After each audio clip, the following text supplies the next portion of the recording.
Recently, more people are being reincarnated in different worlds, and the cheats they use are bizarre and varied. It feels like these other worlds have become bustling tourist destinations. Take today's protagonist, Yars, for example. He was reincarnated into an empire called Samophos. In his previous life, he was a corporate drone who stayed up late playing games. Inevitably, disaster struck. He died suddenly of a heart attack caused by stepping out the front door with his left foot first, and poof, he was reincarnated. Upon waking up, he was shocked to see dogs flying in the sky. He had also transformed into a baby. 3 years later, Yars had not only grown, but had also learned the language and script of this world.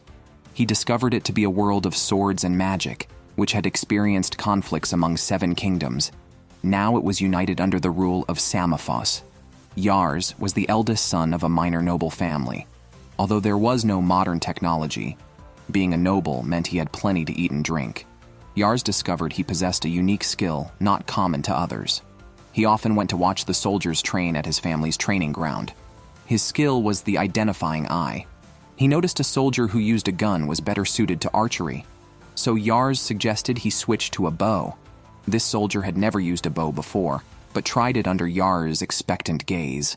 Surprisingly, Yars confirmed his identification was correct. He claimed it was just intuition. He dared not reveal his real skill and couldn't identify himself. His father thought his son had a natural talent for judging people and hoped Yars would hone this ability to someday inherit and govern their lands. This ability was a great asset to Yars. He continued to learn about the kingdom, only to find his future not so bright. The empire's government was deeply corrupt, with peasant rebellions everywhere. The local nobles were forced to govern more autonomously, but the central imperial authority ignored the issues. If this continued, a large-scale war was inevitable, and Yars, as a future lord, would have to lead his soldiers into battle. Yars felt a deep kinship with the people here, and was determined to protect his land and subjects. Thus, he decided to utilize his identification skill to recruit reliable subordinates before a global war erupted. He sneaked out of the manor, his eyes aching from using his skill, but failed to find suitable candidates. That changed when a handsome man with dark skin was pushed out of a door. The local neighbors despised him, considering him a dirty marga, people brought from across the sea as slaves. Ah, dark skin, from across the sea, a slave. The irony was thick. Yars, seeing Leeds in distress, gave him his bread. Upon activating his identifying eye, he discovered Leeds had dual S-rank talents, a real treasure. Yars immediately stopped Leeds as he was about to leave and asked if he would serve as his retainer. Despite Yars praising his talents, Leeds was skeptical and felt he would only hold him back. Knowing he couldn't miss such talent, Yars tempted Leeds with delicious food, and Leeds was swayed. However, the household servants hadn't prepared food for Leeds due to deep-rooted discrimination. If not for Yars' invitation, Leeds would have been turned away. Yars moved a stool next to Leeds and informed all servants that Leeds was an important guest. They apologized and quickly prepared food. Yars asked Leeds why he was there. Leeds explained he had been part of a mercenary group, but lost many comrades in war and drifted here. Other groups rejected him due to his young age. The previous groups had raised him from childhood. The butler initially wanted Yars to send Leeds away, but when he heard Yars intended to hire Leeds, he immediately informed Yars' father, who viewed Leeds as low-born and unlikely to be useful. Yet, Yars believed in his identifying skills and Leeds' exceptional talents, and asked his father for a test. His father reluctantly agreed, and said if Leeds showed talent, he could start as a foot soldier. Yars was pleased, confident Leeds would prove his mettle. However, Leeds' test was to challenge Yars' father, a self-made noble from peasant origins, not to be underestimated in strength. At only 14, Leeds' talents were not fully developed. His father said touching him would count as a win. Leeds couldn't understand why Yars valued him so, given the usual discrimination against his people. Yars earnestly explained he needed Leeds and planned to become a lord requiring skilled individuals. He hoped Leeds would meet his expectations. The challenge began, and the soldiers looked down on Leeds. He had to touch Yars' father before the sand in an hourglass ran out.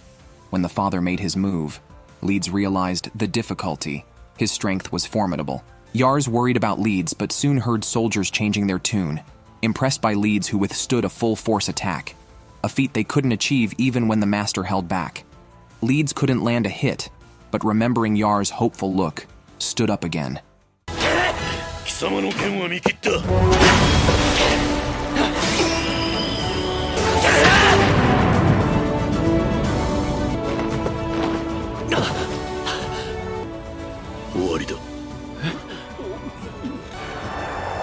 The soldiers were shocked as Leeds managed to injure the master.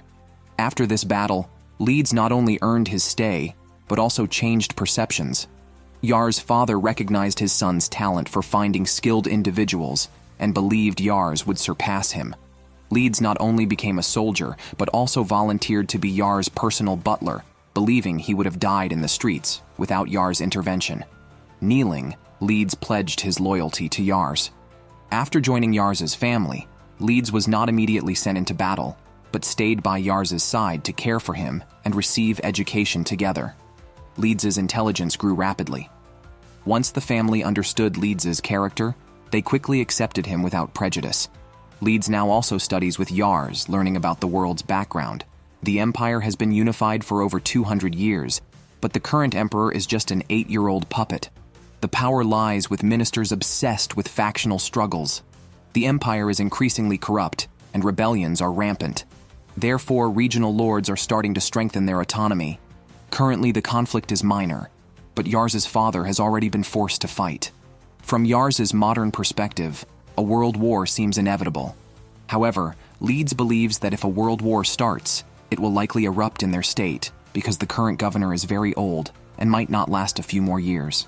He has 2 sons. Traditionally, the elder should inherit, but the younger is exceptionally competent. If the governor dies without naming an heir, it will surely lead to internal conflict. Even if an heir is chosen, the disappointed party will not be content, and fighting will be inevitable. Yars' father seems to support the governor's elder son, but it's not solely his decision to make. Their family's territory is small, and Yars is very concerned about the future, especially since he is still young, and his father might choose the wrong side. Leeds tells Yars this is an opportunity because choosing the right lord could lead to promotions during the war. Therefore, their family needs to find more talented individuals. Leeds supports Yars' decisions, and his father, knowing Yars has this talent, entrusts him to find individuals with magical abilities. The father believes future wars will be dominated by magic. Although some of his men can perform magic, they are not skilled. Leeds agrees with this. Yars once tried using magic, but the tiny fireball he produced was so pitiful that his father couldn't bear to watch, and he never asked him to perform magic again. It seems he lacks magical talent. That's okay, as being an emperor is more about recognizing talent. Right, Liu Bei? To find talents, Yars has Leeds take him to a larger main city with a population of 50,000. Ah, only 50,000 people. The residents here seem more prosperous. Yars vows to one day provide such a life for his own people. He uses his identifying eye and finds many individuals with high values, but low talent potential. High values are useless without talent. Leeds tells Yars not to worry. On their talent search, Yars sees the local slums. Leeds comforts him, saying that wealthier places often have larger gaps between rich and poor. Leeds knows Yars wants to help these people. After all, he was also rescued by Yars. But currently, they lack the capability to do so. Yars realizes he has only seen the surface of the prosperous city. He reflects that improving the lives of the poor is the kind of territory he wants to build. He aims to find talented individuals among these people. Leeds is touched and promises to assist him. Unbeknownst to them, their conversation is overheard by a cloaked girl. Yars encountered a merchant on the street who claimed to be selling dragon eggs, supposedly sourced from the northern continent. Unable to resist the allure of dragons, Yars was nearly deceived. Leeds, seeing someone trying to trick Yars, immediately drew his sword at the merchant and exposed the truth. He pointed out that trade with the northern continent had ceased long ago and listed several flaws in the merchant's story. Questioning how a street stall could obtain such rare dragon eggs, Leeds accused the merchant of using local lizards to deceive Yars, shouting, "How dare you cheat our young master, die!" Terrified, Yars quickly clung to Leeds' legs, calming him down. Considering the possibility of being deceived in the future and Leeds' continued darkening, Yars decided he must read more to prevent potential disasters.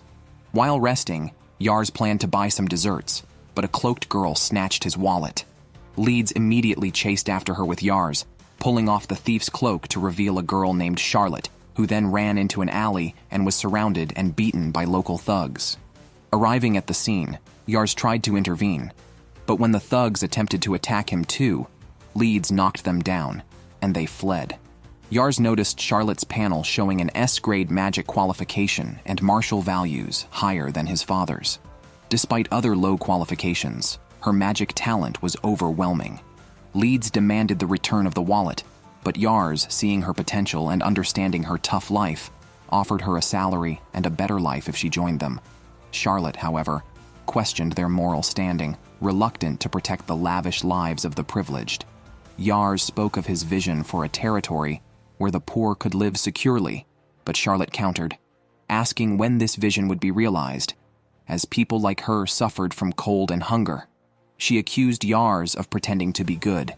Deeply hurt, Yars was silent until Leeds, understanding Charlotte's perspective, stated that stealing was wrong. Charlotte returned the wallet, and Yars then noticed bruises on her neck and wrists, realizing she had been sold to slave traders before. Charlotte knew she could fetch a high price due to her beauty. Yars, aware of the dangers, advised her to leave town, but she refused, revealing she was caring for orphans in the slum. Yars, understanding her reluctance to leave, gave her his wallet. That evening, Leeds, recognizing their shared backgrounds, empathized with Charlotte's distrust towards nobles. Yars, acknowledging his privileged life, understood why Charlotte was angry but affirmed his genuine intentions to improve the city. Suddenly, they learned that Charlotte had been taken away. Charlotte had forgotten what it feels like to cry. As an orphan, she was shunned wherever she went. Even with money in hand, she couldn't buy bread. She was captured by slave traders who abused her without eliciting tears. The traders had already found a buyer for Charlotte, mocking her life as ruined. They suggested she'd be better off with nobles, where at least she could eat despite potential abuse. Charlotte thought of the children she didn't want to leave behind. At that moment, Leeds and Yars burst in. The slave trader, recognizing Yars as a noble, demanded Charlotte's release. From their first meeting, Yars noticed Charlotte's empty gaze and later learned her ambition score was only 1, indicating her lack of hope for the future. The trader scoffed, arguing slaves have no future, which angered Yars. He believed it was an adult's duty to protect children's futures, not exploit them. Yars insisted that Charlotte's path was her choice, not determined by slave traders. Charlotte had always told herself crying was useless, a sign of weakness, but she couldn't hold back her tears now.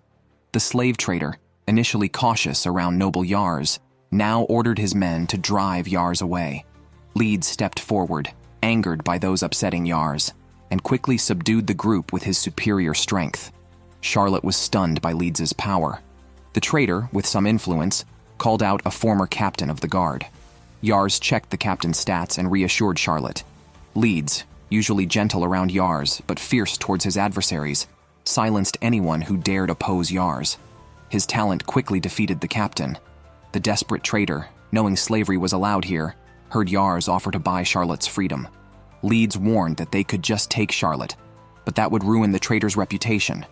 Instead, paying a small sum would allow the trader to claim he sold her at a higher price to another buyer, preserving his standing. Faced with Leeds' menacing look, the trader had no choice but to comply silently. Yars took Charlotte away from the slave trader's territory.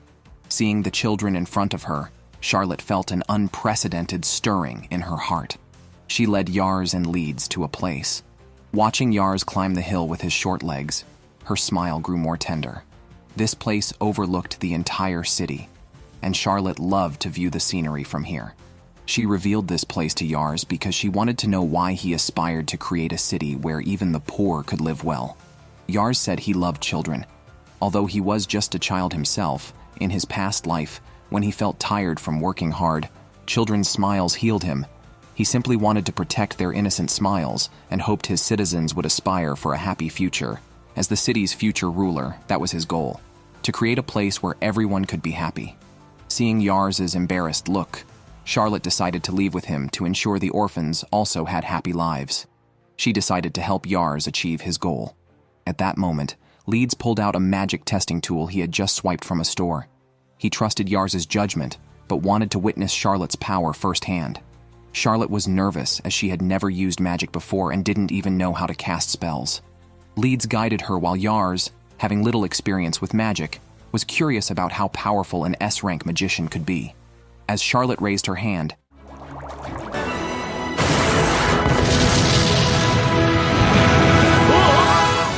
Yars was thrilled to find such a talented individual. Charlotte asked about including meals, accommodation, and comprehensive benefits. Yars nodded, and Charlotte decided to donate her salary to the children she cared for, needing only basic necessities for herself. Yars promised to fulfill her needs. Charlotte then knelt on one knee, vowing to assist Yars earnestly, and apologized for her past thefts, looking forward to the future Yars would bring. Yars felt overwhelmed by the strong capabilities of his two subordinates, worried about leading them with his ordinary skills. However, he was resolved to do his best to build a wonderful city. Leeds was worried because Charlotte lacked manners, which could embarrass Yars. Yars's father initially opposed Charlotte joining the battlefield due to its dangers. However, Yars had Charlotte demonstrate her magic, changing his father's views and welcoming her as a new colleague. 3 years later, Yars's father had been on campaigns, but their territory maintained a good atmosphere, credited to the princess. Indeed, the magically talented Charlotte became the strongest mage on the battlefield and was known as the Flame Princess of the territory. Her inherent leadership talent helped her quickly train a magic troupe. Meanwhile, the family grew with the addition of Yars's twin siblings, whose talents perfectly inherited their father's strength and wisdom. At this time, Leeds brought news that they had seemingly found new talent. He heard that a family of hunters had moved nearby, and the two brothers in the family were both tall and skilled, with a good reputation. Yars, eager to meet them, quickly set out for the forest with Leeds. Charlotte, who was on vacation, insisted on joining them. Over the past 3 years, she and Leeds had constantly argued over who was Yars's closest confidant, causing Yars much stress. Upon arrival, they saw the Hunter brothers hunting wild boars. Yars dismounted to assess their abilities and found both to have A-level potential, although their combat skills were not very high. Still, they were considered excellent compared to most people. When the brothers learned that Yars was the Lord's son, they invited him and his companions to their home for a detailed discussion. Charlotte was already tempted by the promise of delicious food. The brothers' father was delighted to hear that Yars wanted to recruit his sons. The family was very happy. He mentioned that he had another younger son, Russell, who was about Yars's age but seemed very different from him. At that moment, Russell sneaked in to grab a loaf of bread and run away, but was caught by his father. Yars instinctively used his ability to assess Russell and was nearly choked by his own saliva in surprise. My goodness, an S-rank strategist? A top advisor sent by the heavens? The value was extraordinarily high. Yars was sure that no one in the Empire could surpass this child. Even though his other values were low, with some training, he could become a top advisor. Excitedly, Yars expressed his desire to take Russell as a retainer. However, Russell was not as thrilled as his family. Instead, he was terrified, fearing he would end up as cannon fodder on the battlefield. Russell's father sighed, explaining that since his wife's death 2 years ago, Russell had become more reclusive. At his age, he should have been practicing wood chopping and archery, but he was so withdrawn that he struggled even with everyday life. Recruiting him might just cause trouble for the Lord. Yars clarified that he did not want Russell as a soldier, but hoped he could become a military advisor. He decided to talk further with Russell. Russell was frightened when Yars entered, but Yars started the conversation about books, discovering that Russell loved to read, though they only had one book at home. Yars then invited Russell to visit his library, promising he could take any book he liked. Russell was suspicious, thinking it was a trap, but was hooked nonetheless. He asked his brothers to accompany him. Upon arriving at the estate, he was terrified by a flying dog. Charlotte originally did not want to bring the Hunter brothers, but changed her mind after being flattered. Yars then took Russell to the library, told him to read whatever he wanted, and left for his class, leaving Leeds in charge. Yars accidentally fell asleep while studying and woke up at dusk. He rushed downstairs to check on Russell, only to find Leeds looking helpless. It turned out Russell had been so engrossed in reading that he had exhausted himself and fallen asleep. According to Leeds, not only could the boy remember everything he read, but he also learned any unfamiliar words after being taught just once. Yars activated the appraisal and discovered that Russell's intelligence was increasing even as he slept. The learning ability was astonishingly high, the Hunter brothers remarked. They revealed that Russell had never learned to read before. Only their mother, who had passed away, knew how to read. Since hunters didn't need literacy, they never taught them. Yars immediately asked the awakened Russell how he learned to read. Russell explained that he remembered scenes of his mother reading to him when he was asleep. From those memories, he was able to understand the written word, even though he was only 3 years old at the time, recalling events from after his birth. Everyone present was amazed. Yars felt it would be a waste for such a talent to remain hidden, especially since Russell lacked confidence. Leeds suggested that Russell learn to hunt using methods other than bow and arrow, which might help him and his family recognize his talent. Yars encouraged Russell, telling him, "Your mind is also a powerful weapon." With encouragement from his brothers and expectations from Yars, Russell decided to make an effort, surprising his father. Later, Russell set up traps that caught an entire pen of pigs. Given that wild boars are difficult to catch through ordinary hunting methods, this was no small feat. Russell explained to his astonished father that hunting would become more challenging if his brothers joined the army. He designed the trap to only target boars sensitive to colors and used herbs to deter sows and piglets, ensuring that breeding pigs weren't captured and the piglets could continue to reproduce. Witnessing this, the father fell into deep thought. The next day, he told his sons to take Russell with them and requested Yars to look after him. Without further explanation, he left, causing Russell to mistakenly believe his father resented him and wanted to drive him out. Yars advised Russell to go home for the night, believing there was another reason behind his father's actions. Russell thought it was because his birth had worsened his mother's health, blaming himself and hiding in his room every anniversary of her death. That night, Russell hid in his room crying when he heard his father and brothers climbing up to the roof to watch the moon and celebrate. Curious about their father's harsh attitude towards Russell, the Hunter brothers received an explanation from their father. He felt Russell should resent him for not recognizing his talents and focusing on trivial faults instead. He expressed his unworthiness as a father and hoped Russell could find a place where he could thrive. Like his gentle mother, Russell was always worried about hardship. The father intended to make Russell dislike him so he could leave home peacefully, hoping his brothers would support Russell in his place, as he was also a cherished son. The next day, when the brothers set out, Russell followed them. Before leaving, he suddenly stopped his stern-looking father and assured him that he would never resent him. Russell admitted he was weak and couldn't help much at home, but he promised to work hard with Yars and become someone who could support the village. He hoped to return one day and live with his father again. Both burst into tears. "No, big brother. It's not like I can't come back. Why are you crying?" Yars hoped they could live well like ordinary citizens. His words won the approval of the three, who vowed loyalty to Yars. Recently, Yars's father fell seriously ill and was bedridden, yet he continued to fight. After the governor, his father's superior, passed away, he left a will naming his clever younger son as his heir. The less intelligent eldest son was dissatisfied, suspecting a conspiracy by his brother, especially since he had recently excelled in war. Some ministers felt tradition should allow the elder brother to inherit. This split the factions within the state in two, and to compound the trouble, a neighboring state launched a surprise attack.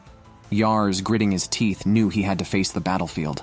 Unexpectedly, his father told him to give up, mentioning that his fiancée was arriving soon. Yars was shocked, wondering how he could have a fiancée he never knew about. Even Leeds was surprised to hear about Yars's fiancée when she was already at their doorstep. Who would have thought? In his past life, he never even had a girlfriend. And now he had a fiancée who was not only beautiful, but politically ambitious, like a modern Luigi. Yars felt that his fiancée's demure appearance might be just a facade. With his father seriously ill, his fiancée could use her status to take control of the family. The fiancée, named Rika, was too cute, so Yars decided to bring her into the mansion. Upon entering, Rika's maid showed displeasure towards Leeds, but Rika immediately scolded her, praising Lead's renowned contributions on the battlefield. The maid quickly apologized, showing Rika's effective control over her household. Rika was polite to everyone at their first meeting, increasing Yars's favorable impression of her. If not for his ability to discern, he would never suspect Rika of having such ambitious values. Moreover, Rika was skilled at observing the weather. As the rain stopped, she invited Yars to walk through the town. Onlookers Charlotte and Russell felt something dangerous about this little fiancé. Observing Yars, they feared he might be completely taken in by her. The two arrived in town and happened upon vendors and suppliers arguing because of a misdelivery caused by a homophone. Neither party had a written contract, so the argument was fierce. Yars felt he needed to act as the future lord to prevent his fiancée from thinking him incompetent and taking control of the territory. Unexpectedly, Charlotte stepped forward and suggested blowing them all away, but Rika interjected to stop her, leaving Yars watching his talented magician being sweet-talked by Rika. Rika offered to resolve the issue, asking Yars for a favor in return if she succeeded. Before Yars could react, Rika introduced herself as his fiancée, bought the incorrect magic stones, and sold her family's stones at a low price, crediting Yars with the resolution. Yars was stunned, but still told everyone to ensure contracts in future business dealings. He thanked Rika and realized her political acumen. The young girl glanced at the items in her hand and asked Yars what type of person he liked, revealing her request. Knowing he was no match for his fiancée in scheming, Yars said he liked honest people. Rika took note of this. That night, the family warmly welcomed Rika, and everyone seemed pleased. Yars was still unclear about Rika's intentions, but since she was staying another day, he decided to try again tomorrow. To his surprise, he found Rika ambushing him under his covers. Rika had sneaked out because Yars said he liked girls who were open and honest. She wanted a genuine conversation to understand his views of her. Rika's political skills extended beyond intellect to reading micro-expressions, but she was puzzled by Yars' initial suspicious look. She was confident she could make someone open up in minutes, but found Yars' suspicion only grew. Curious, Yars confessed his ability to see through her ambition and tactics.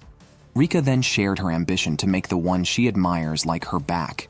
Yars realized that in this era, a woman marrying a reliable future lord and supporting him might be the best outcome. Rika knew Yars was concerned about his territory's weaknesses and told him not to worry. She had come to test if Yars was incapable of support, and if so, she would do everything to annul the marriage. However, she found him capable and loved by his people, a crucial trait for a lord. Moreover, Yars never pretended around her, which she appreciated, and was happy to be his fiancé. Yars blushed deeply, experiencing a girl's confession for the first time, and without doubt in his abilities. At this moment, Rika, who had sneaked out, was blushing deeply, feeling she was not ladylike enough. She thought it impolite to burst into a man's room at night, but it was her first time speaking her true feelings to someone. On the return journey the next day, Rika reflected on her actions. She knew her affection for Yars wasn't just because he was talented and loved by the people. More importantly, she had seen too many dirty stories of low-ranking nobles. Those people would scheme and betray others for their own benefit. From a young age, Rika could observe these emotions. One day, she heard noble women discussing how a low-ranking noblewoman married into a higher rank and escaped the dirty world of scheming. Rika began to wonder if a powerful man fell in love with her at first sight, whether she could also escape this world full of conspiracies. Thus, Rika no longer resisted her talents and learned to face her situation with a fake smile. Initially, she was not interested in the weaker Yars family and only wanted to annul the engagement while maintaining a friendly atmosphere. However, Yars was not deceived. She couldn't understand Yars's thoughts. But during a walk, Yars noticed her discomfort and, despite still doubting her motives, bought her medicine and advised her to care for her wound. Rika was touched instantly because Yars was genuinely caring and gentle, and he disregarded social class and cherished his people. He was exactly the kind of gentle person she had envisioned. She wanted to join Yars's side. At this moment, Rika was extremely grateful for her talents because Yars was too gentle and not firm enough. But no matter. From now on, she would use her power to protect Yars and crush any enemies who dared covet his future. With such ambition and love, Rika completely captivated Yars. Although they couldn't see each other after parting, they stayed in touch through letters. Yars hoped this peaceful life could continue, but unfortunately, fate had other plans, and his flag had already been raised. Yars received news from the doctor that his father was seriously ill and unable to get up. As if troubles never come singly, the governor of their region was assassinated by an assassin who, unable to escape, committed suicide on the spot. Now, with the governor gone, there was chaos internally. Yars's family appeared to be the lords of a district, but their territory was actually equivalent to a county, with his father serving as the county chief. They also had a mayor, and their city comprised 3 counties. Above the mayor was the governor. With the governor's death, a succession war was about to erupt. As expected, the mayor had already sent a message calling for a meeting of the 3 counties. Yars's father guessed that the mayor would likely side with the governor's eldest son, Curran, and express their support for Curran too. He had planned to attend the meeting but was too ill, so he decided to send Leeds and Charlotte instead. However, Yars decided to go in person. Meanwhile, Rika was anxiously waiting for a reply from Yars. With the aid of Charlotte and Leeds, Yars arrived at the mayor's mansion. The gatekeeper initially doubted Yars' identity, but quickly recognized the renowned Leeds and Charlotte and allowed them in. Yars was nervous on his way to the meeting room, where he met the mayor's chief minister, who excelled in civil administration. The minister tried to poach Charlotte and Leeds, but they flatly refused. Upon entering, Yars found that the other 2 county chiefs were already there. An elderly chief greeted Yars warmly, recalling he had greeted him when Yars was just born. The other, more corpulent chief seemed a bit intimidating. Before Yars could speak, the mayor and his civil servants entered. Yars realized that the mayor and his officials complemented each other's abilities. The mayor called them together for the reason Yars's father had anticipated, to decide on supporting the governor's eldest son. The mayor warned that neighboring cities supporting the second son would likely attack them, so he was giving them advance notice to prepare for war. After the meeting, Yars was relieved. The mayor came over to talk, inquired about Yars's father, and praised the talent emerging from their county, expressing optimism for Yars's future. The formidable-looking corpulent county chief approached Yars. It turned out he was Rika's father. He asked why Yars hadn't responded to Rika's messages recently. Yars realized his oversight, explained the recent events, and promised to write back to Rika upon his return. Rika's father was surprised that his normally wise and considerate daughter was upset over not receiving a reply. He felt a bit guilty for having her grow up among scheming nobles, leaving her with painful memories. He deeply loved his daughter and had previously valued Yars's father's character, believing he could raise commendable children. Seeing Yars now, he felt assured he was a trustworthy person. Faced with Rika's father's affection, Yars promised to make Rika happy. After returning, Yars informed his father of the developments. His father praised him for growing up. Yars was happy and quickly wrote a reply to Rika. He was also worried that Rika might be frightened by the war, so he decided to train intensely to win and reassure her. For this, he specifically asked Leeds to train him and never complained, feeling that he was progressing too slowly. His previous simulation training was inadequate, and he lacked real combat experience, even fearing the soldiers attacking him. Yars worried that he would hold back Charlotte and Leeds, so he trained even harder. At that time, Russell brought news that the neighboring city had already started attacking the old county chief's area. As a neighboring lord, Yars and his group had to send troops to support. Yars felt very nervous, but had to maintain his composure to keep everyone calm. Leeds told Yars that his presence alone would inspire everyone and ensure their victory in the first battle. Yars intended to lead everyone into battle himself, but his father interrupted him and prepared to fight despite his injuries. Yars did not want his father to further strain his body, but his father said that sacrificing for their territory was worth it. Yars tried to argue that with Leeds and Charlotte's help, he could definitely bring back a victory.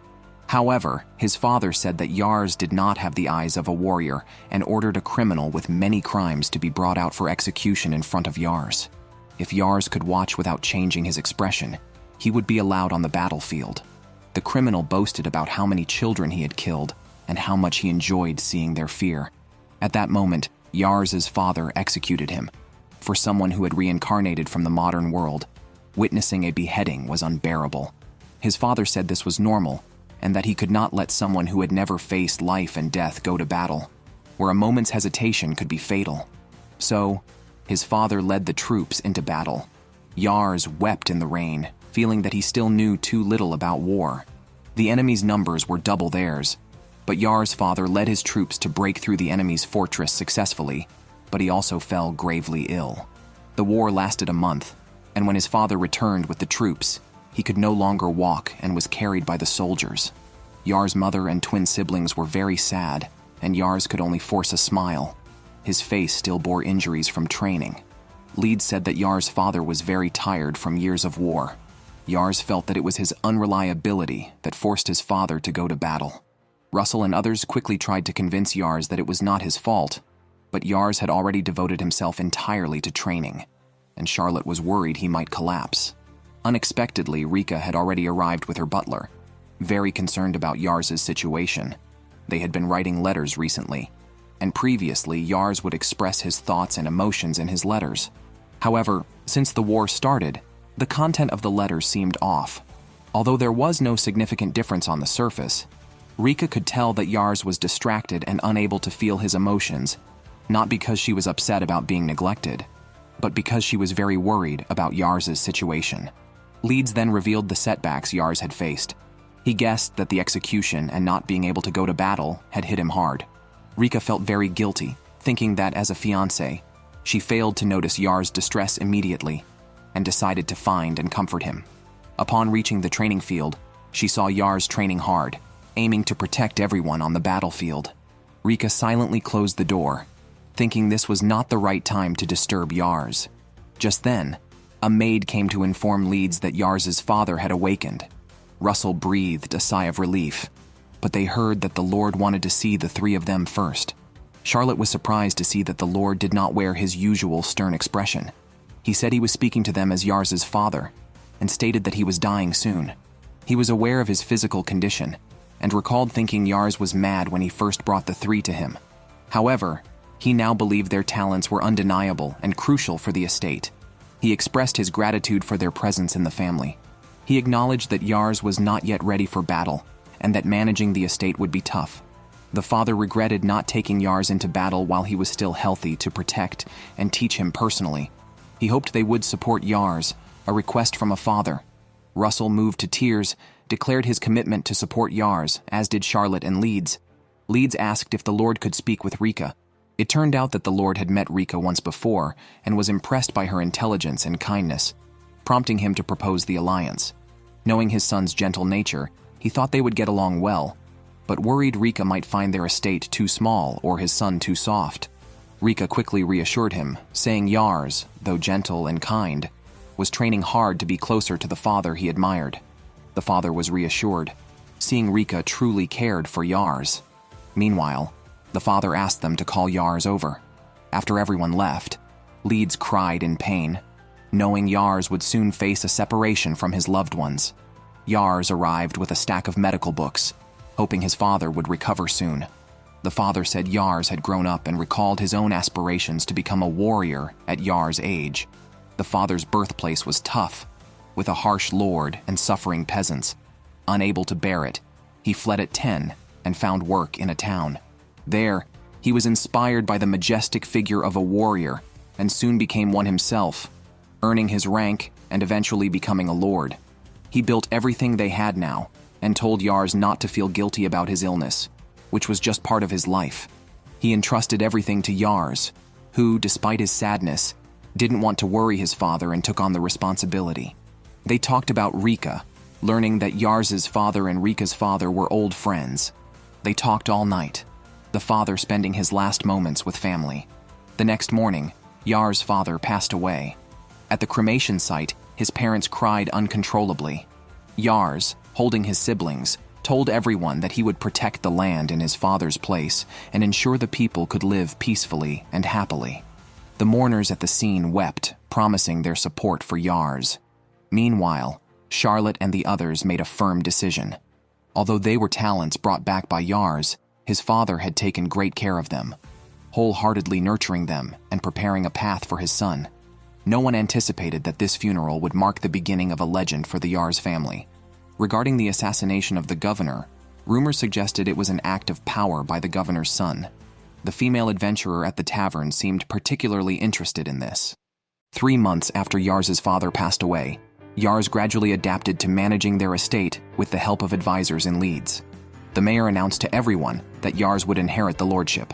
Despite his young age, everyone had high expectations for him. Meanwhile, they received news that Curran, the eldest son of the governor they followed, had decided to raise an army, indicating the start of a war. The mayor's clerk told the people that the younger son had more soldiers and resources, but economically, Curran had more advantages. The strengths of the two sides were evenly matched, making it crucial to forge alliances with surrounding cities. Their side needed to support Curran and ideally gain support from nearby cities to secure supply routes for the front lines, aiming to avoid war if possible. The best strategy was to peacefully persuade neighboring cities, but if that failed, they would have to go to war. At that moment, Yars suggested that they should negotiate with the neighboring city themselves. A few days earlier, a meeting at home had included an analysis by Russell of the neighboring city's vulnerability to attack, yet he was strongly opposed to negotiations.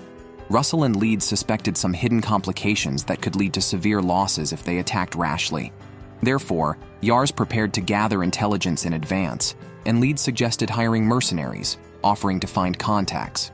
Russell proposed another round of negotiations, which the mayor approved. Yars then set out with Charlotte and others. The city they visited was where they had found Charlotte originally. They also visited the orphanage Yars had funded, where the children, supported by Charlotte and Yars, were growing up healthy and happy, each with goals for their future. Meanwhile, Rika, who had also come to the city, heard Yars was at the orphanage and immediately went to see him. Even when her skirt got dirty from playing with the children, she didn't mind and happily joined in, appearing very approachable. Rika remarked on the happiness surrounding Yars. That evening, upon hearing Yars was meeting with the mercenaries, Rika decided to go along, despite Yars warning her of the danger. She looked forward to Yars's negotiation, having him figured out despite her young age. Rika also mentioned she had brought her luggage, and it was too late to go back, so she decided to stay the night, and cheekily asked if Yars wanted to share a bed with her, causing him to blush. Charlotte, woken up by the noise, clamored to sleep with Yars too, and even caught Russell trying to escape. Hearing the commotion, Leeds arrived, saw the chaotic scene, and quietly closed the door. The next morning, Yars and Russell, tormented by Charlotte's sleeping habits, suffered from insomnia. Leeds came to inform the four that he had contacted the mercenary group. Everyone packed their luggage. Charlotte happily said goodbye to everyone at the orphanage, preparing to meet with the shadow mercenaries. Leeds had once been part of a mercenary group, which helped him connect with the shadow mercenaries. Most mercenaries were on the front lines, but the shadow mercenaries tasked with assassinations and intelligence gathering were rarer. Yars was surprised, noting the danger. Leeds mentioned that the mercenary group had recently appointed a new, very young leader, under whom the team's strength had surprisingly increased. However, this leader only took on missions that interested him, and no one knew what type of missions he preferred. The group arrived at the designated tavern and almost got kicked out until Leeds gave the correct password, securing them seats. Charlotte, annoyed by the stares they were receiving, considered setting the place on fire, but Leeds restrained her. By then, Charlotte had called over the staff to order. Yars, using his appraisal skill, scanned the surroundings, considering the possibility that the leader was observing them secretly. Charlotte reminded Yars to order, and when he looked up at the waitress with the menu, he ordered a juice and then excused himself to the restroom. Rika, sensing something was off, followed. At the sink, Yars was stunned. He glanced outside at Leeds to confirm that his appraisal skill was accurate because the waitress's stats, 92 in strength and 90 in intelligence, were exceptional. But surprisingly, the waitress was actually a man. Caught in his thoughts, is this a real trap here? The leader of the shadow mercenaries, Farmy, had taken Yars hostage, questioning how he knew his gender and identity. Leeds burst in, furious at the assault on Yars. Rika also entered, both highly protective, especially after hearing Farme intended to kill Yars. Rika angrily threatened Pharma, demanding he take their mission or face no escape with Leeds present. Even if Farme fled, Rika swore to hunt him down to the ends of the earth and end his life herself if he harmed Yars. Pharma, abandoning his assassination attempt, asked how Yars knew his identity. Impressed by Yars's display of appraisal skill and mentioning Farm's abandoned name, Farm believed in Yars's abilities and agreed to take on their mission, not wanting to be pursued by Rika and Leeds. Farm acknowledged Yars's charisma by observing his companions, noting that business should be done with trustworthy people. Rika deduced Farm's true identity through Yars's gaze, and Farm realized something was off from her expression. Yars still needed to improve his facial disguise. After listening to Yars's request, Farm accepted the mission for a gold coin and told them to return in 5 days. Yars and his companions returned to their table where Charlotte and Russell had already started eating. They heard that the negotiations with the leader were complete and the mission had been assigned. Russell complained about being left out. At that moment, Farm strolled over, again disguised as the charming waitress, and served them their food. Yars, having previously identified Farm, couldn't believe that the waitress was actually a man. 5 days later, Yars arrived at the tavern and found only the leader present. He learned that Farm alone had completed the mission. Farm's exceptional strength and intelligence must be why he could lead with minimal leadership skills. Regarding the intelligence gathered, Farm mentioned it was a trade secret, but revealed that the neighboring city had reasons for not joining the current faction. Farme had obtained some intelligence. Leeds recognized it as a pact with signatures and seals from a secondary son's family, including that of the neighboring city. One city's seal, which was supposed to support Curran and had significant population and military strength, was also recognized by Leeds. Its alliance could swing the battle. If this city sided with the secondary son, it might be pretending to join them while planning to attack Curran's side unexpectedly. This explained the city's reluctance to be pacified. They likely anticipated a loss. Leeds wanted to verify this intelligence. Farme claimed it came from a mansion in the neighboring city and assured its authenticity. He waived Yars's fee for 2 reasons: his previous offense towards Yars and seeing potential in Yars for future cooperation. Yars decided to take the information to the mayor. Farma sighed, wishing it were that simple. Yars presented the document to the mayor, who was surprised, recalling the city's favorable stance towards Curran. Despite his doubts, the mayor decided to notify Curran's supporters. The civil officer, after examining the intelligence, praised Yars for his work, but noted discrepancies in the seals and signatures from the suspected city, suggesting the pact might be a forgery using the seal of a major city that supports Curran. In other words, this fake alliance document was likely shown to the neighboring city's leader to make them believe that a major city supporting Curran had defected, leading them to side with the secondary son. The mayor told Yars that the civil officer had a keen eye for detail that could detect subtle differences that even Yars could not identify. The secondary son's faction probably spread this lie to gain time for the war. Meanwhile, the neighboring city possesses a type of explosive magic stone that can be turned into powerful magical weapons after mining.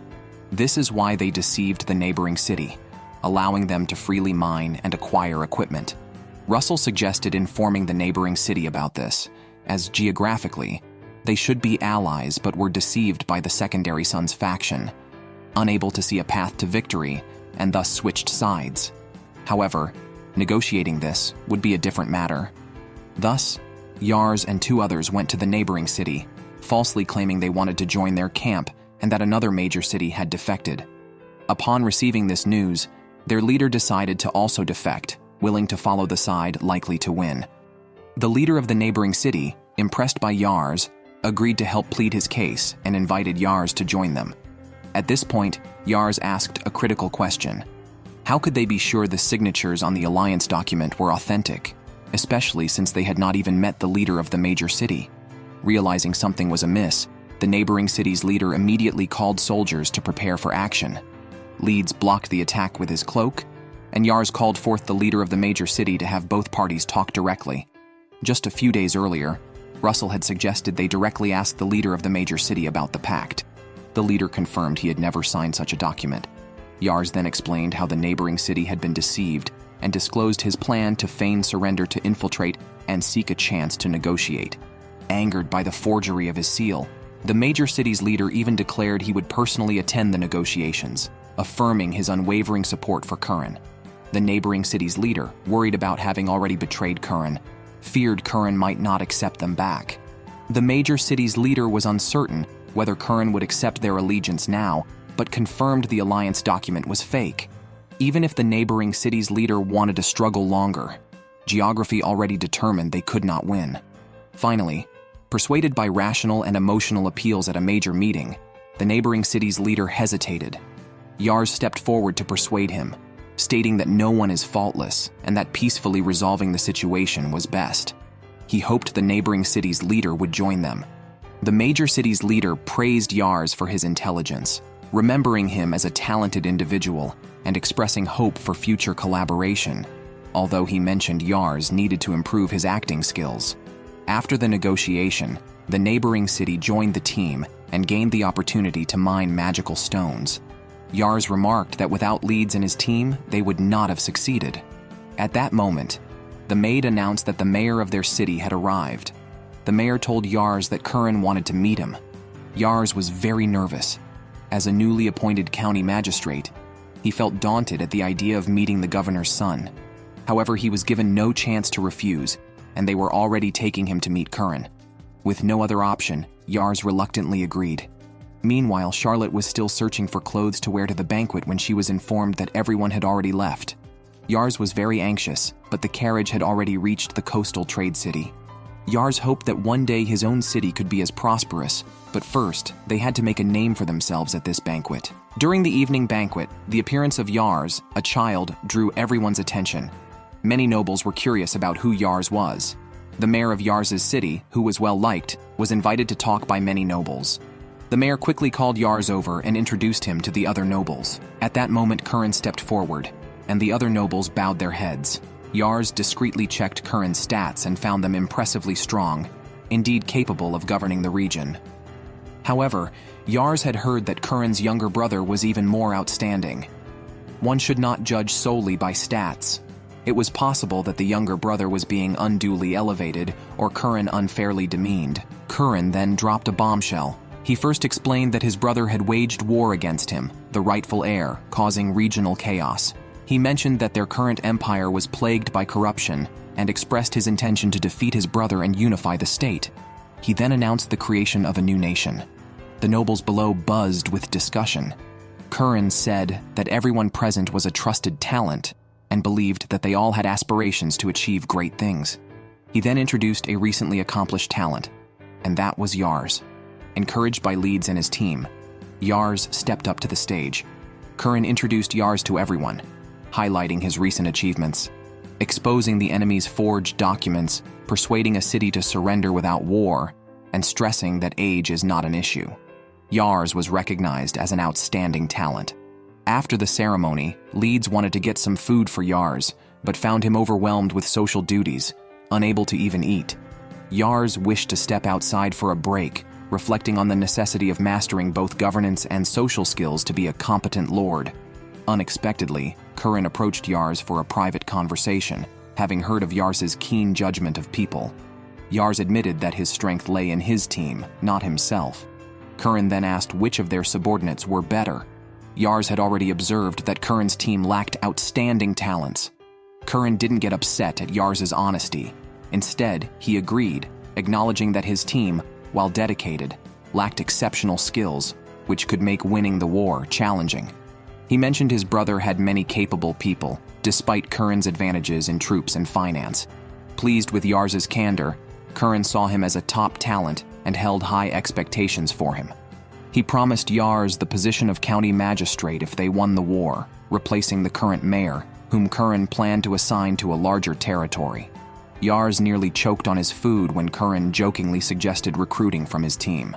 Curran asked Yars to bring his subordinates to the next military meeting and to keep scouting for talent. Yars, trusted and motivated, decided to work harder. His adversaries believed Curran lacked capable men and boasted enough magical stones to maintain the upper hand in the upcoming war. However, Curran's brother sought only guaranteed victory and planned to hire a woman named Mirai, although advised against it due to her reputation as a drunkard. After the meeting, Yars and Leeds considered recruiting new talent. They thought of asking Farme to gather intelligence. Farme agreed, seeing an opportunity to profit. After meeting with Farme, Yars bumped into a drunken cloaked figure, Mirai, who quickly left after apologizing. Leeds was the only one upset by the incident.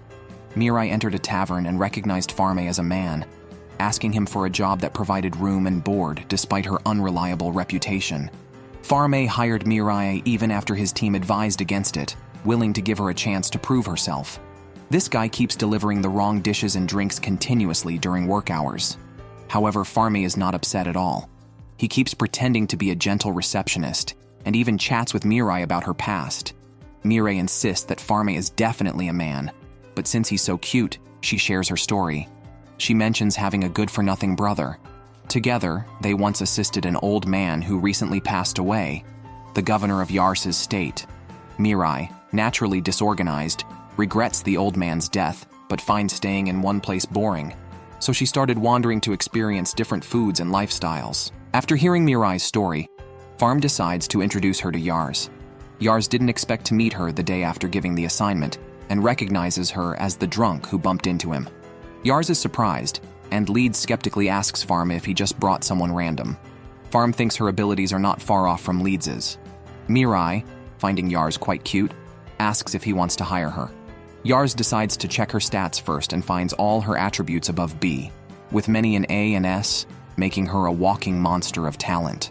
Her leadership, combat skills, intelligence, and ambition are all high. Her intelligence surpasses Russell's, and her ambition even exceeds Rika's. When Yars mentions Mirai's name, both Russell and Leeds are shocked, but oppose her recruitment due to her terrible public image and having been driven out of towns before. Mirai's brother, currently the right-hand man of a rival, is rumored to be even more capable than her, raising suspicions of collusion. Yars worries Mirai might be a spy. Mirai asserts she wouldn't collude with her brother as they don't get along, and she only recently found out he works for the rival.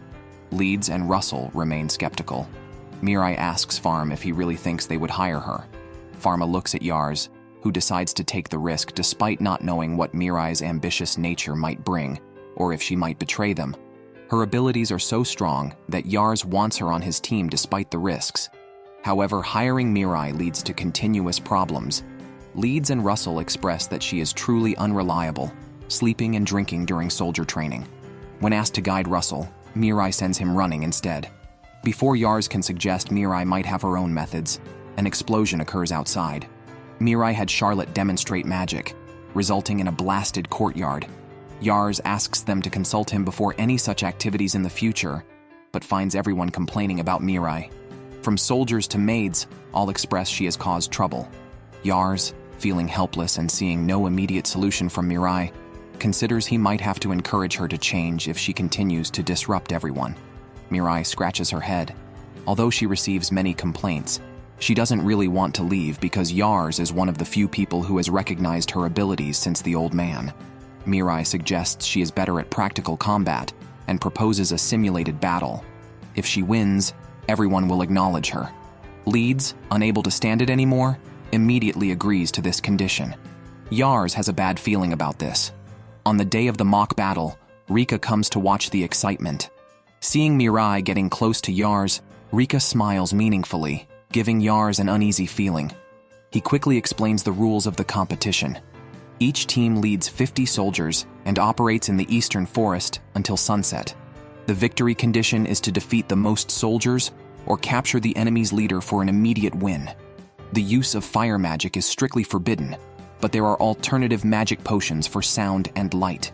When assigning team members, nobody wants to join Mirai's side, and some suggest sending the new recruits there. Charlotte joins Leeds' team, intrigued by Mirai's reputation and wanting to challenge her. Russell cheers for Leeds' team, which is united in their goal to oust Mirai. Mirai and Yars lead a team of rookie soldiers, looking somewhat disheartened. Yars worries about facing Leeds, but Mirai says she has studied Leeds' combat style and finds his skills impressive for a countryman. She is also curious about how Yars has discovered so many talented individuals like Charlotte, who could potentially defeat an entire army with her magic. Mirai comments that at first glance, her team looks inexperienced, but there are many tactics to employ. Although everyone dislikes the way she speaks, Mirai believes that a strategist's goal is to win by any means necessary. Everyone is taken aback by her confidence. As the battle begins, Leeds' team sets up a plan, knowing the opponent's morale is unstable and likely to use stealth or long-range attacks. Leeds decides to lead a team in front to draw fire, while Russell follows at a distance with another team, ready to use sound magic to alert the front team if ambushed, enabling a quick counter-encirclement.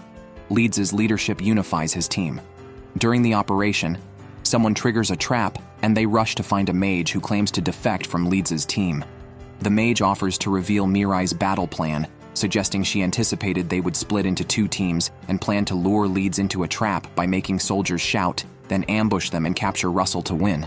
However, the team doubts Yars would use such a plan, despite the mage's claim of defection. Leeds doubted the mage's claim could be Yars' true objective. At this point, the mage admitted that it was indeed a fabrication orchestrated by Mirai to mislead Leeds and his team. He revealed the truth because he strongly disliked Mirai, who was always late for training and pushed menial tasks onto them, never really working properly. The others agreed with the mage's complaints. Despite disliking his teammates' behavior, the mage decided to side with Leeds.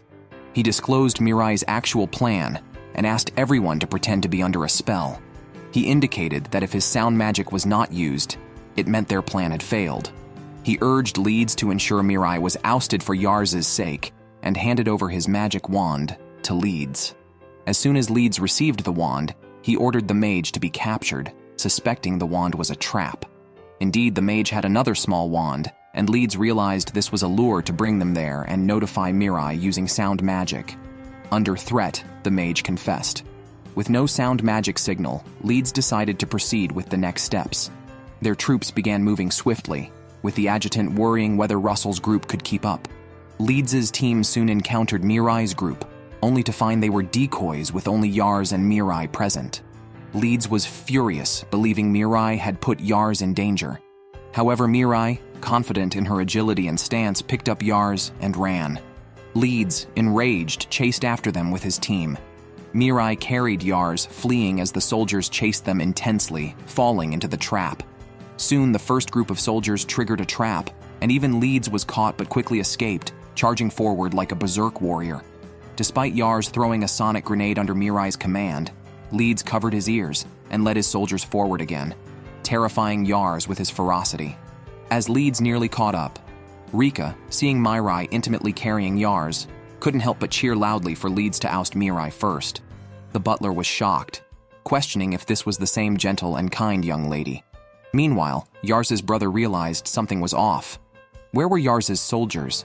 On the other side, Charlotte noticed they had fallen behind the main group and asked Russell if they should catch up. Russell thought it might cause confusion to do so hastily, not realizing they were about to be ambushed. Russell quickly counted his troops and felt they wouldn't lose if their numbers were correct. But Mirai's small squad showed an excited grin. Before the battle, Mirai had voiced what the soldiers were thinking. Despite the significant strength disparity, she believed the soldiers were eager to surprise their seniors. Hence, her side was fully mobilized. Mirai single-handedly held up Leeds and his entire team. Meanwhile, Charlotte, pulling Russell along, hurried away to buy time for a rendezvous with Leeds. Charlotte threw a sonic grenade to aid Russell, but this played right into Mirai's plan. From the start, Mirai's target had been Russell, and the grenade allowed her to pinpoint his location. Charlotte, stunned by her own grenade, was incapacitated, leaving Russell to act alone. From a high vantage point, Rika watched the scene unfold and deduced Mirai's intent to force Russell to alter his route, her escape with Yars also following a set path. Rika believed the outcome was clear. Leeds, still in pursuit, realized Russell's strategy. Mirai instructed Yars to hold tight as she prepared for another sprint. Surprisingly, Leeds caught up. Yars was numb, and Leeds felt he owed Yars for his acceptance. He was determined not to leave him in Mirai's company. As the two teams converged, Leeds saw soldiers following Russell and urged him not to stop, as he himself sprinted towards Mirai to see who could defeat their opponent's leader first. However, Mirai had another sonic grenade, giving her the advantage in the ensuing smoke, allowing her to defeat Russell first. Leeds felt guilty and comforted Russell. Yars was stunned by Mirai's victory, a testament to her former governor's training. Ultimately, Yars declared Mirai's team the winner. Leeds' men disagreed, claiming foul play and insisting they would win in a fair fight. Leeds countered that there is no such thing as foul play in battle, a sentiment Russell agreed with. Leeds admitted that despite Mirai's unreliable appearance, she had indeed brought victory. He apologized for his failure to lead his team to victory, and along with Russell, went to apologize to Mirai. Mirai now understood why Russell had her practice running. Everyone was willing to accept Mirai, though Yars worried she might misspeak. Surprisingly, Mirai complimented Leeds for keeping up with her and noted that Charlotte had not yet shown her true capability. She recognized that Russell had purposely maintained a distance from Leeds, which could have jeopardized capturing Russell if extended further. Mirai felt the most impressive was Yars, who had managed to tame such monsters. Curious, she asked about Yars's wish, to which he replied that his initial desire was to build a territory that never loses a battle. Now Yars wants to create a place where children can also live happily. Mirai thinks that in this case, Yars should aim to become the emperor. Goodness, the whole territory is plotting a coup, she remarked. Yars, reminded of his father's words, felt a turmoil of emotions and eventually hosted a victory banquet with his troops. At the banquet, soldiers asked Mirai why she didn't coach them. She replied that she had nothing to do because Leeds and Russell's guidance was too perfect for her to intervene. The soldiers then understood the situation. Russell reflected that he had thought a strategist only needed to devise plans and had never considered the battlefield scenarios. Mirai emphasized that a strategist needs to survive to command perfect battles, so training was essential. She also made a deal with Charlotte to chase Russell with magic during his running training. Meanwhile, Rika apologized to Yars, acknowledging Mirai's talent, but admitting her jealousy almost cost Yars a major general. However, she noted that Mirai would find her place even without being by Yars's side, as Yars continued to ponder over Mirai's situation. Leeds approached Yars, and Rika left to give them space to talk. Leeds felt ashamed for losing the match despite promising Yars's father to protect him. Yars reassured Leeds, saying he wouldn't lose trust over such a matter, and expressed his support for Yars's potential ascent to the throne. Yars asked what they would do if he aimed to create a peaceful nation and become emperor. Leeds assured him that no matter the challenges, he would follow Yars' lead. After the banquet, everyone resumed their daily lives. Yars received a letter from Curran inviting them to the next military conference, prompting preparations for departure. "Ah, the burden of potential kingship, what should I do?" Yars exclaimed,